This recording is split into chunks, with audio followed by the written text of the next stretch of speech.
The FBI and the DOJ are both investigating the shooting death of an 18-year-old in St. Louis, Missouri, or I should say near St. Louis, Missouri, in Ferguson, which is a smaller town.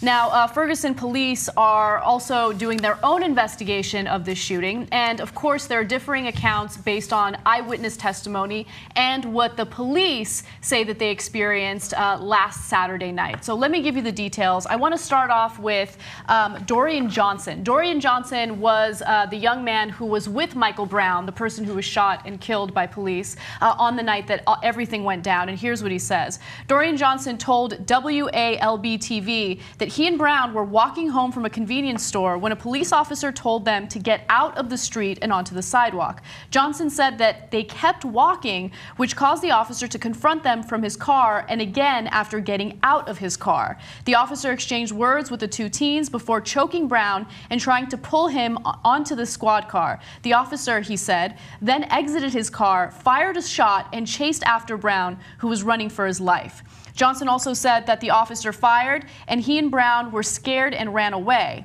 And to give you a direct statement from Dorian Johnson, he said, he shot again, and once my friend felt that shot, he turned around and put his hands in the air, and he started to get down. But the officer still approached with his weapon drawn, and he fired several more shots. We wasn't causing harm to nobody. We had no weapons on us at all. And so it is important to keep in mind that authorities have absolutely no footage or surveillance of this incident as of now. There's no dash cam footage. The officers do have the technology to wear cameras on themselves. However, they haven't utilized that technology yet. So they don't have any footage, and it's a little bit of a he said, she said incident. Now, the police officer who did shoot has not been identified, and he gives a completely different account, which I'll get to in just a second. It's hard to know without being there, of course, right? And both sides are going to have an incentive to say it went down in a certain way. But you can tell through context who was right and who was wrong. First of all, of course, the cops are going to want to defend themselves and say they were in mortal danger. Otherwise, why execute a kid who's got his hands up and is not armed, right? So they're going to be leaning in that direction, and obviously you have to take that with a grain of salt. The other guy who was involved in this is going to want to lean it in his direction. But the flip side is there are facts. They were not armed. No one disputes that, right? They were not in the middle of a crime. No one disputes that. So the cops felt a little disrespected, so then they're trying to throw him into the cop car, and then all this assault begins, and then the guns come out, as we've seen so often. And plus, there are witnesses. Now, you might say, oh, the witnesses are from the community. Yeah, they're from the community. So for example, if there was some bad guys in the area who were threatening the community, and the cops came in, they'd be like, oh, thank God the cops are here, right? And so I don't think that they have an incentive to lie against the cops when they see that the kid had put his hand up. I mean, why make up that lie? They're not going to get anything out of that. So when you put it all in context, it's of course all preliminary. It's happened very recently. But right now, it doesn't look good for the cops. It looks like they might have killed another unarmed black teen as he was walking home from a grocery store because, no, he didn't dare.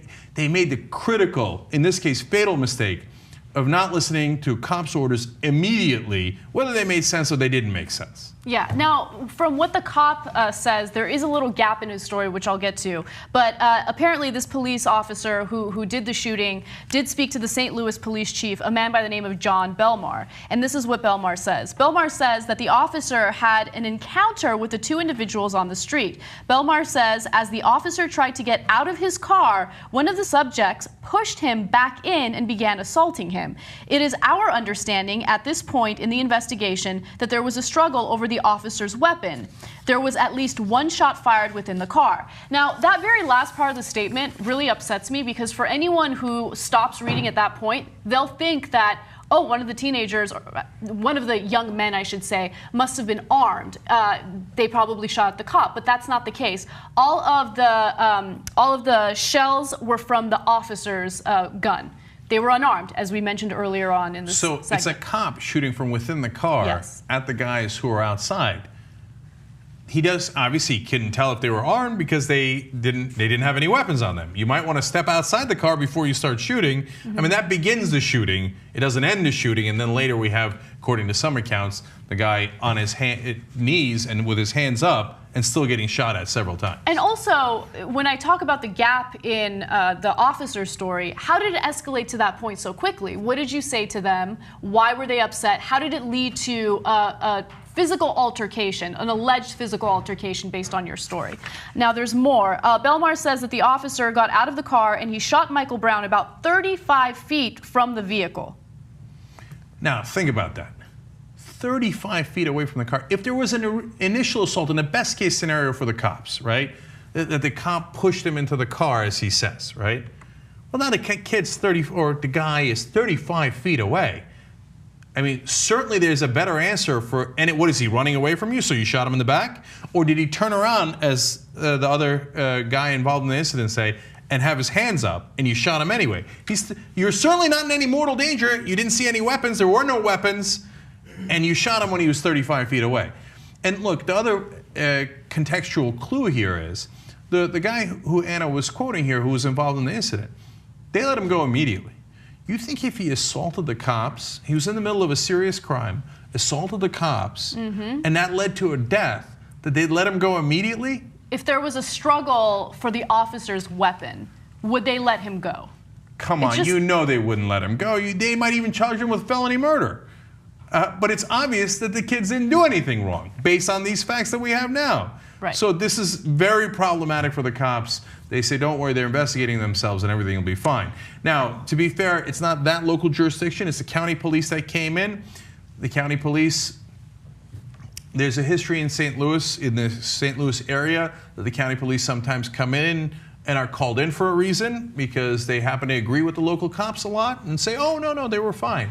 But now, is the FBI involved? The FBI and the Justice Department are both doing their separate investigations into this case. So that is good news. I'm glad that there are appropriate investigations taking place. But I think the more troubling aspect of this story is the fact that the police chief for St. Louis released this statement, and it implies that he already thinks that the cop who shot this 18-year-old is innocent. Let me give you his exact statement. He said, "I would not imagine that anyone would do that," and he's referring to the officer calling him after the shooting took place, would do that if they felt like they had anything to hide or, in fact, did not want the investigation to be looked at independently and then the facts and circumstances of that investigation be looked at by a neutral party. So I just think that it's interesting that he's implying there that, hey, you know what, he called me after the shooting took place. I mean, he wouldn't have called me if he was guilty of doing anything wrong.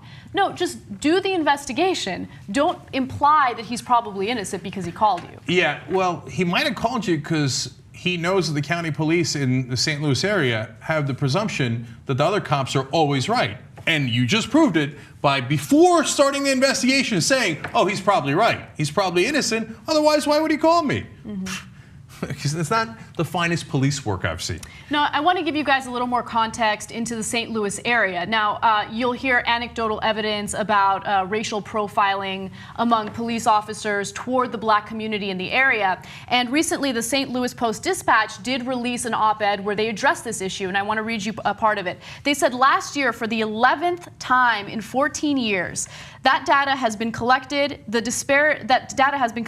disparity index that measures potential racial profiling by law enforcement in the state got worse. Black Missourians were 66% more likely in 2013 to be stopped by police, and blacks and Hispanics were both more likely to be searched, even though the likelihood of finding contraband was higher among whites. You know, and every time you'll still get people who believe in, let's say, stereotypes. I'm being as kind as I can. Turn around and say, well, I mean, if they got busted more, they probably had it coming. You see, it shows they're more likely to be criminals. No. As you saw there at the end, they're not. They're less likely, but they get searched and stopped and arrested so much more often. And here we go again. And so that's why the community gets enraged. Yes. Because because it's not in your experience, but in their experience, they have lived with this their whole lives, and they're tired of it.